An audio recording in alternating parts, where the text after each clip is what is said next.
Hi friends, ಎಲ್ಲರಿಗೂ ನಮಸ್ಕಾರ. Friends, ನಾವು ಈ ವಿಡಿಯೋದಲ್ಲಿ ಕನ್ನಡ ಬೋಧನಾಶಾಸ್ತ್ರ ವಿಷಯಕ್ಕೆ ಸಂಬಂಧಪಟ್ಟಂತೆ ಪ್ರಶ್ನೋತ್ತರಗಳನ್ನು ನೋಡ್ತಾ ಹೋಗೋಣ. ಮುಂಬರುವಂತಹ TET, PSTR, GPSTR ಹಾಗೂ HSTR ಎಕ್ಸಾಮ್ಗಳಿಗೆ ಇದು ಉಪಯುಕ್ತವಾಗಿರುತ್ತೆ. ಯಾರೆಲ್ಲ ನಮ್ಮ ಚಾನಲ್ಗೆ ಸಬ್ಸ್ಕ್ರೈಬ್ ಆಗಿಲ್ವೋ ದಯವಿಟ್ಟು ಸಬ್ಸ್ಕ್ರೈಬ್ ಮಾಡ್ಕೊಳ್ಳಿ. ಇಷ್ಟ ಆದರೆ ಲೈಕ್ ಮಾಡಿ, ನಿಮ್ಮ ಫ್ರೆಂಡ್ಸ್ಗೂ ಕೂಡ ಶೇರ್ ಮಾಡಿ. ಬನ್ನಿ ಇವಾಗ ಮೊದಲನೇ ಪ್ರಶ್ನೆಯನ್ನು ನೋಡೋಣ. ಮೊದಲನೇ ಪ್ರಶ್ನೆ: ಈ ಕೆಳಗಿನವುಗಳಲ್ಲಿ ಮಕ್ಕಳಲ್ಲಿ ಮಾತನಾಡುವ ಕೌಶಲ್ಯವನ್ನು ಬೆಳೆಸಲು ಕೈಗೊಳ್ಳಬಹುದಾದ ಚಟುವಟಿಕೆಗಳು ಯಾವುವು? ಆಪ್ಷನ್ಸ್ ಅನ್ನು ನೋಡೋಣ. ಆಪ್ಷನ್ ಎ ಚರ್ಚಾ ಸ್ಪರ್ಧೆ, ಆಪ್ಷನ್ ಬಿ ಆಶುಭಾಷಣ ಸ್ಪರ್ಧೆ, ಆಪ್ಷನ್ ಸಿ ಪ್ರಬಂಧ ಬರವಣಿಗೆ. ಮಕ್ಕಳಲ್ಲಿ ಮಾತನಾಡುವ ಕೌಶಲ್ಯವನ್ನು ಬೆಳೆಸಲು ಕೈಗೊಳ್ಳಬಹುದಾದ ಚಟುವಟಿಕೆಗಳು ಯಾವುದು ಅಂತ ಹೇಳಿದ್ರೆ ಇಲ್ಲಿ ಆಪ್ಷನ್ ಸಿ ಪ್ರಬಂಧ ಬರವಣಿಗೆ ಅಂತ ಇದೆ. ಇದರಿಂದ ಮಾತನಾಡುವ ಕೌಶಲ್ಯವನ್ನು ಬೆಳೆಸೋದಕ್ಕೆ ಆಗೋದಿಲ್ಲ, ಅದರಿಂದ ಇದು ರಾಂಗ್ ಆಗುತ್ತೆ. ಹಾಗೆ ಚರ್ಚಾ ಸ್ಪರ್ಧೆ, ಹೌದು, ಚರ್ಚಾ ಸ್ಪರ್ಧೆಯಿಂದ ಮಾತನಾಡುವ ಕೌಶಲ್ಯವನ್ನು ಬೆಳೆಸಬಹುದಾಗಿದೆ. ಆಪ್ಷನ್ ಬಿ ಆಶುಭಾಷಣ ಸ್ಪರ್ಧೆ, ಇದರಿಂದನೂ ಕೂಡ ಮಾತನಾಡುವ ಕೌಶಲ್ಯವನ್ನು ಮಕ್ಕಳಲ್ಲಿ ಬೆಳೆಸಬಹುದು. ಆದ್ದರಿಂದ ಈ ಪ್ರಶ್ನೆಗೆ ಉತ್ತರ ಎ ಮತ್ತು ಬಿ. ಎರಡನೇ ಪ್ರಶ್ನೆ: ಆರಂಭದಲ್ಲಿ ಓದು ಕಲಿಸಲು ಬಳಸಬಹುದಾದ ಸೂಕ್ತ ಸಾಧನ.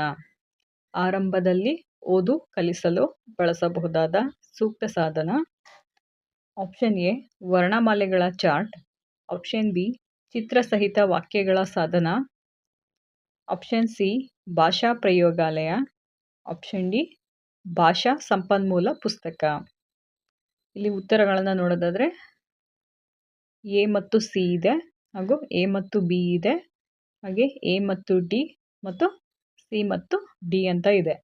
ಆರಂಭದಲ್ಲಿ ಓದು ಕಲಿಸಲು ಬಳಸಬಹುದಾದ ಸೂಕ್ತ ಸಾಧನ ಯಾವುದು ಅಂತ ಹೇಳಿದ್ರೆ ಇದಕ್ಕೆ ಸರಿಯಾದ ಉತ್ತರ ಎ ಮತ್ತು ಬಿ. ವರ್ಣಮಾಲೆಗಳ ಚಾರ್ಟ್ ಮತ್ತು ಚಿತ್ರಸಹಿತ ವಾಕ್ಯಗಳ ಸಾಧನದ ಮೂಲಕ ಓದನ್ನು ಕಲಿಸಬಹುದಾಗಿದೆ. ಮೂರನೇ ಪ್ರಶ್ನೆಯನ್ನು ನೋಡೋಣ. ಕಿರು ಪರೀಕ್ಷೆಗಳು ಹಾಗೂ ವಾರ್ಷಿಕ ಪರೀಕ್ಷೆಗಳಲ್ಲಿ ಅತ್ಯಂತ ಕಡಿಮೆ ಸಾಧನೆ ತೋರುವ ವಿದ್ಯಾರ್ಥಿಗಳಿಗೆ ಅಳವಡಿಸಬೇಕಾದ ಕ್ರಮ. ಕಿರು ಪರೀಕ್ಷೆಗಳು ಹಾಗೂ ವಾರ್ಷಿಕ ಪರೀಕ್ಷೆಗಳಲ್ಲಿ ಅತ್ಯಂತ ಕಡಿಮೆ ಸಾಧನೆ ತೋರುವ ವಿದ್ಯಾರ್ಥಿಗಳಿಗೆ ಅಳವಡಿಸಬೇಕಾದ ಕ್ರಮ. ಆಪ್ಷನ್ ಎ ನೈದಾನಿಕ ಪರೀಕ್ಷೆ, ಆಪ್ಷನ್ ಬಿ ವಿಮರ್ಶಾತ್ಮಕ ಬೋಧನೆ, ಆಪ್ಷನ್ ಸಿ ಪರಿಹಾರ ಬೋಧನೆ, ಆಪ್ಷನ್ ಡಿ ವೇಗವರ್ಧನೆ ಬೋಧನೆ. ಕಿರು ಪರೀಕ್ಷೆಗಳು ಮತ್ತು ವಾರ್ಷಿಕ ಪರೀಕ್ಷೆಗಳಲ್ಲಿ ಅತ್ಯಂತ ಕಡಿಮೆ ಸಾಧನೆ ತೋರುವ ವಿದ್ಯಾರ್ಥಿಗಳಿಗೆ ಅಳವಡಿಸಬೇಕಾದದ್ದು ಪರಿಹಾರ ಬೋಧನೆ. ಆಪ್ಷನ್ ಸಿ ಇದಕ್ಕೆ ಸರಿಯಾದ ಉತ್ತರ. ಹಾಗಾದರೆ ವೇಗವರ್ಧನೆ ಬೋಧನೆಯನ್ನು ಎಂತಹ ಮಕ್ಕಳಿಗೆ ಅಳವಡಿಸಬೇಕು ಅಂತ ಹೇಳಿದ್ರೆ ಇದು ಪ್ರತಿಭಾವಂತ ಮಕ್ಕಳಿಗೆ ಅಳವಡಿಸಬೇಕಾದಂತಹ ಒಂದು ಕ್ರಮವಾಗಿದೆ. ನಾಲ್ಕನೇ ಪ್ರಶ್ನೆ: ವಿದ್ಯಾರ್ಥಿಗಳ ಲಿಖಿತ ಅಭಿವ್ಯಕ್ತಿ ಸಾಮರ್ಥ್ಯವನ್ನು ಮೌಲ್ಯಮಾಪನ ಮಾಡಲು ಇದು ಸೂಕ್ತ ವಿಧಾನ. ಆಪ್ಷನ್ ಎ ವಸ್ತುನಿಷ್ಠ ಪ್ರಶ್ನೆಗಳು, ಆಪ್ಷನ್ ಬಿ ಪ್ರಬಂಧ ಮಾದರಿ ಪ್ರಶ್ನೆಗಳು, ಆಪ್ಷನ್ ಸಿ ಪದ್ಯವನ್ನು ಕಂಠಪಾಠ ಮಾಡುವುದು, ಆಪ್ಷನ್ ಡಿ ಕಾಪಿ ಪುಸ್ತಕ ಅಭ್ಯಾಸ. ವಿದ್ಯಾರ್ಥಿಗಳ ಲಿಖಿತ ಅಭಿವ್ಯಕ್ತಿ ಸಾಮರ್ಥ್ಯವನ್ನು ಮೌಲ್ಯಮಾಪನ ಮಾಡಲು ಸೂಕ್ತವಾದ ವಿಧಾನ ಯಾವುದು ಅಂತ ಹೇಳಿದ್ರೆ ಇದಕ್ಕೆ ಸರಿಯಾದ ಉತ್ತರ ಪ್ರಬಂಧ ಮಾದರಿ ಪ್ರಶ್ನೆಗಳು. ಈ ಪ್ರಬಂಧ ಮಾದರಿ ಪ್ರಶ್ನೆಗಳಲ್ಲಿ ವಿದ್ಯಾರ್ಥಿಗಳು ಕೊಟ್ಟಂತಹ ವಿಷಯಕ್ಕೆ ಸಂಬಂಧಪಟ್ಟಂತೆ ತಮ್ಮ ಜ್ಞಾನವನ್ನು ಬರವಣಿಗೆಯ ಮೂಲಕ ಲಿಖಿತವಾದ ರೂಪದಲ್ಲಿ ಅಭಿವ್ಯಕ್ತಿ ಪಡಿಸುತ್ತಾರೆ. ಇದರಿಂದ ಅವರ ಬರವಣಿಗೆಯ ಕೌಶಲವು ತಿಳಿದು ಬರುತ್ತದೆ. ಆದ್ದರಿಂದ ಅವರ ಲಿಖಿತ ಅಭಿವ್ಯಕ್ತಿ ಸಾಮರ್ಥ್ಯವನ್ನು ನಾವು ಗುರುತಿಸಬೇಕು, ಮೌಲ್ಯಮಾಪನ ಮಾಡಬೇಕು ಅಂತ ಹೇಳಿದ್ರೆ ಪ್ರಬಂಧ ಮಾದರಿ ಪ್ರಶ್ನೆಗಳು ಸೂಕ್ತವಾದ ವಿಧಾನವಾಗಿರುತ್ತೆ. ಐದನೇ ಪ್ರಶ್ನೆ: ಭಾವಪೂರ್ಣ ಮಾತುಗಾರಿಕೆ ಸಾಮರ್ಥ್ಯ ಬೆಳೆಸಲು ಸೂಕ್ತವಾದ ಚಟುವಟಿಕೆ. ಭಾವಪೂರ್ಣ ಮಾತುಗಾರಿಕೆ ಸಾಮರ್ಥ್ಯ ಬೆಳೆಸಲು ಸೂಕ್ತವಾದ ಚಟುವಟಿಕೆ ಯಾವುದು ಅಂತ ನೋಡೋಣ.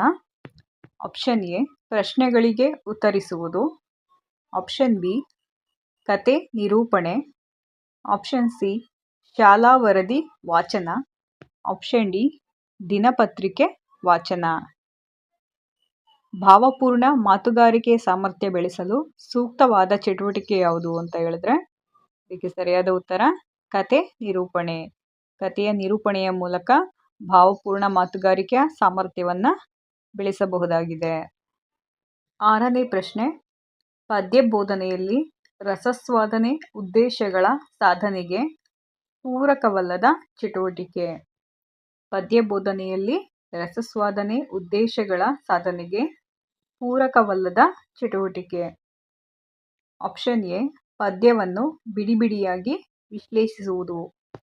ಆಪ್ಷನ್ ಬಿ, ಪದ್ಯವನ್ನು ಭಾವಪೂರ್ಣವಾಗಿ ಗಾಯನ ಮಾಡುವುದು.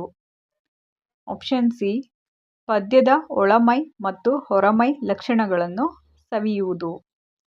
ಆಪ್ಷನ್ ಡಿ, ಕವಿಯ ಭಾವನೆ ಮತ್ತು ಸಂದೇಶಗಳನ್ನು ಅರಿಯುವುದು. ಪದ್ಯ ಬೋಧನೆಯಲ್ಲಿ ರಸಸ್ವಾದನೆಯ ಉದ್ದೇಶಗಳೇನು ಅಂತ ನಮಗೆ ಗೊತ್ತಾದರೆ ಇದರಲ್ಲಿ ಪೂರಕವಲ್ಲದ ಚಟುವಟಿಕೆ ಯಾವುದು ಅಂತ ನಾವು ಈಸಿಯಾಗಿ ಗುರುತಿಸ್ಬೋದಾಗಿದೆ. ಪದ್ಯ ಬೋಧನೆಯಲ್ಲಿ ರಸಸ್ವಾದನೆಯ ಉದ್ದೇಶಗಳ ಪ್ರಮುಖ ಗುರಿ ಅಂತ ಹೇಳಿದ್ರೆ ಪದ್ಯವನ್ನು ಭಾವಪೂರ್ಣವಾಗಿ ಗಾಯನ ಮಾಡುವುದು ಹಾಗೂ ಪದ್ಯದ ಒಳಮೈ ಮತ್ತು ಹೊರಮೈ ಲಕ್ಷಣಗಳನ್ನು ಸವಿಯುವುದು ಮತ್ತು ಕವಿಯ ಭಾವನೆ ಮತ್ತು ಸಂದೇಶಗಳನ್ನು ಅರಿಯುವುದು ಪದ್ಯ ಬೋಧನೆಯ ರಸಸ್ವಾದನೆಯ ಉದ್ದೇಶವಾಗಿದೆ. ಕೊಟ್ಟಿರುವ ಆಪ್ಷನ್ಸ್ಗಳಲ್ಲಿ ಈ ಉದ್ದೇಶಗಳ ಸಾಧನೆಗೆ ಪೂರಕವಲ್ಲದ ಚಟುವಟಿಕೆ ಯಾವುದು ಅಂತ ಹೇಳಿದ್ರೆ ಪದ್ಯವನ್ನು ಬಿಡಿಬಿಡಿಯಾಗಿ ವಿಶ್ಲೇಷಿಸುವುದು ಎಂಬುದು ಇದಕ್ಕೆ ಉತ್ತರವಾಗಿದೆ. 7ನೇ ಪ್ರಶ್ನೆ, ಈ ಕೆಳಗಿನವುಗಳಲ್ಲಿ ಧ್ವನಿಯ ಏರಿಳಿತಗಳನ್ನು ಸ್ಪಷ್ಟವಾಗಿ ಗುರುತಿಸುವ ಕೌಶಲ್ಯ ಯಾವುದು? ಧ್ವನಿಯ ಏರಿಳಿತಗಳನ್ನು ಸ್ಪಷ್ಟವಾಗಿ ಗುರುತಿಸುವ ಕೌಶಲ್ಯ ಯಾವುದು? ಆಪ್ಷನ್ಸ್ ಅನ್ನು ನೋಡೋಣ. ಆಪ್ಷನ್ ಎ, ಆಲಿಸುವಿಕೆ. ಆಪ್ಷನ್ ಬಿ, ಓದುಗಾರಿಕೆ. ಆಪ್ಷನ್ ಸಿ, ಮಾತುಗಾರಿಕೆ. ಆಪ್ಷನ್ ಡಿ, ಮೇಲಿನ ಎಲ್ಲವೂ. ಈ ಕೆಳಗಿನವುಗಳಲ್ಲಿ ಧ್ವನಿಯ ಏರಿಳಿತಗಳನ್ನು ಸ್ಪಷ್ಟವಾಗಿ ಗುರುತಿಸುವ ಕೌಶಲ್ಯ ಯಾವುದು ಅಂತ ಹೇಳಿದ್ರೆ ಇದಕ್ಕೆ ಸರಿಯಾದ ಉತ್ತರ ಆಲಿಸುವಿಕೆ. ಸರಿಯಾಗಿ ಆಲಿಸುವುದರ ಮೂಲಕ ಧ್ವನಿಯ ಏರಿಳಿತಗಳನ್ನು ಸ್ಪಷ್ಟವಾಗಿ ಗುರುತಿಸಬಹುದಾಗಿದೆ. 8ನೇ ಪ್ರಶ್ನೆ, ಬಾಯ್ದೆರೆ ವಾಚನದಲ್ಲಿ ಪಾಲಿಸಬೇಕಾದ ಅತಿ ಮುಖ್ಯ ಗುಣ. ಬಾಯ್ದೆರೆ ವಾಚನದಲ್ಲಿ ಪಾಲಿಸಬೇಕಾದ ಅತಿ ಮುಖ್ಯ ಗುಣ. ಆಪ್ಷನ್ ಎ, ಸರಿಯಾಗಿ ನಿಂತು ಗಂಭೀರವಾಗಿ ಓದುವುದು. ಆಪ್ಷನ್ ಬಿ, ಸ್ಪಷ್ಟ ಉಚ್ಚಾರ ಮತ್ತು ಧ್ವನಿ ಏರಿಳಿತಗಳನ್ನು ಅಳವಡಿಸಿ ಓದುವುದು. ಆಪ್ಷನ್ ಸಿ, ಪಠ್ಯವನ್ನು ವೇಗವಾಗಿ ಮತ್ತು ನಿರರ್ಗಳವಾಗಿ ಓದುವುದು. ಆಪ್ಷನ್ ಡಿ, ಪ್ರತಿಯೊಂದು ಪದ ಮತ್ತು ವಾಕ್ಯಗಳನ್ನು ಬಿಡಿಸಿ ಓದುವುದು. ಬಾಯ್ದೆರೆ ವಾಚನದಲ್ಲಿ ಪಾಲಿಸಬೇಕಾದ ಅತಿ ಮುಖ್ಯ ಗುಣ ಯಾವುದು ಅಂತ ಹೇಳಿದ್ರೆ ಸ್ಪಷ್ಟ ಉಚ್ಚಾರ ಮತ್ತು ಧ್ವನಿ ಏರಿಳಿತಗಳನ್ನು ಅಳವಡಿಸಿ ಓದುವುದು ಬಾಯ್ದೆರೆ ವಾಚನದ ಅತಿ ಮುಖ್ಯ ಗುಣವಾಗಿದೆ. 9ನೇ ಪ್ರಶ್ನೆ, ಪ್ರಾಥಮಿಕ ಹಂತದಲ್ಲಿ ಕಂಡುಬರುವ ಭಾಷಾ ದೋಷಗಳನ್ನು ಅದೇ ಹಂತದಲ್ಲಿ ಪರಿಹರಿಸಬೇಕಾಗಿರುವ ಅಗತ್ಯವೇನೆಂದರೆ? ಪ್ರಾಥಮಿಕ ಹಂತದಲ್ಲಿ ಕಂಡುಬರುವ ಭಾಷಾ ದೋಷಗಳನ್ನು ಅದೇ ಹಂತದಲ್ಲಿ ಪರಿಹರಿಸಬೇಕಾಗಿರುವ ಅಗತ್ಯವೇನೆಂದರೆ? ಕೊಟ್ಟಿರುವ ಆಪ್ಷನ್ಸ್ಗಳಲ್ಲಿ ಇದಕ್ಕೆ ಸರಿಯಾದ ಉತ್ತರ ಯಾವುದು ಅಂತ ಹೇಳಿದ್ರೆ ಆಪ್ಷನ್ ಎ, ಈ ಹಂತದಲ್ಲಿ ದೋಷಗಳು ಉಳಿದರೆ ಕ್ರಮೇಣ ಈ ದೋಷಗಳು ವಿಸ್ತಾರಗೊಳ್ಳುತ್ತವೆ. ಆದ್ದರಿಂದ ಪ್ರಾಥಮಿಕ ಹಂತದಲ್ಲಿಯೇ ಕಂಡುಬರುವಂತಹ ಭಾಷಾ ದೋಷಗಳನ್ನು ಪರಿಹರಿಸಬೇಕಾಗಿದೆ. ಮುಂದಿನ ಪ್ರಶ್ನೆಯನ್ನು ನೋಡೋಣ. 9ನೇ ಪ್ರಶ್ನೆ, ಓದುಗಾರಿಕೆಯನ್ನು ಪೋಷಿಸಲು ಸೂಕ್ತವಾದ ಚಟುವಟಿಕೆ. ಓದುಗಾರಿಕೆಯನ್ನು ಪೋಷಿಸಲು ಸೂಕ್ತವಾದ ಚಟುವಟಿಕೆ. ಆಪ್ಷನ್ ಎ, ಓದುವ ಬಗೆಗೆ ಚರ್ಚೆಗಳನ್ನು ಏರ್ಪಡಿಸುವುದು. ಆಪ್ಷನ್ ಬಿ, ಶಿಕ್ಷಕರ ನಿರ್ದೇಶನದಲ್ಲಿ ಗಟ್ಟಿ ವಾಚನ ಮಾಡಿಸುವುದು. ಆಪ್ಷನ್ ಸಿ, ಶಾಸ್ತ್ರ ಕಾವ್ಯದಲ್ಲಿ ಪಠಣ ಮಾಡಿಸುವುದು. ಆಪ್ಷನ್ ಡಿ, ಪತ್ರಿಕೆ ಮತ್ತು ನಿಯತಕಾಲಿಕೆಗಳನ್ನು ನಿರಂತರ ಓದಿಸುವುದು. ಓದುಗಾರಿಕೆಯನ್ನು ಪೋಷಿಸಲು ಸೂಕ್ತವಾದ ಚಟುವಟಿಕೆ ಯಾವುದು ಅಂತ ಹೇಳಿದ್ರೆ ಪತ್ರಿಕೆ ಮತ್ತು ನಿಯತಕಾಲಿಕೆಗಳನ್ನು ನಿರಂತರವಾಗಿ ಓದಿಸುವುದು.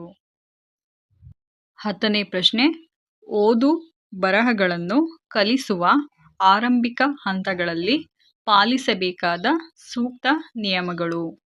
ಓದು ಬರಹಗಳನ್ನು ಕಲಿಸುವ ಆರಂಭಿಕ ಹಂತಗಳಲ್ಲಿ ಪಾಲಿಸಬೇಕಾದ ಸೂಕ್ತ ನಿಯಮಗಳು.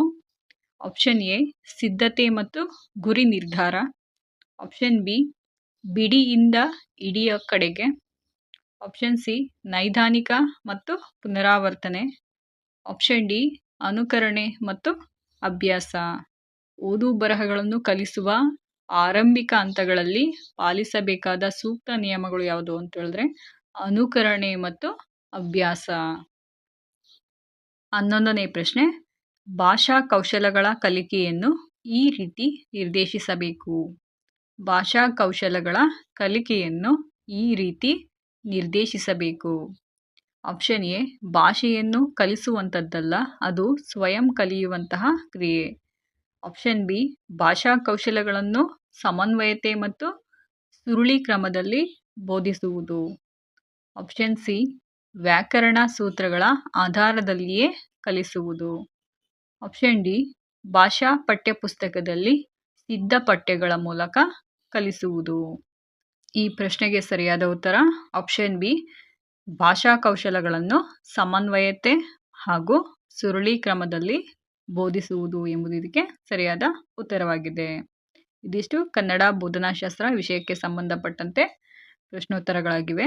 ಈ ವಿಡಿಯೋ ಇಷ್ಟ ಆದರೆ ಲೈಕ್ ಮಾಡಿ, ಶೇರ್ ಮಾಡಿ, ಸಬ್ಸ್ಕ್ರೈಬ್ ಮಾಡ್ಕೊಳ್ಳೋದನ್ನ ಮರಿಬೇಡಿ. ಮುಂದಿನ ವಿಡಿಯೋದಲ್ಲಿ ಸಿಗೋಣ. ಧನ್ಯವಾದಗಳು.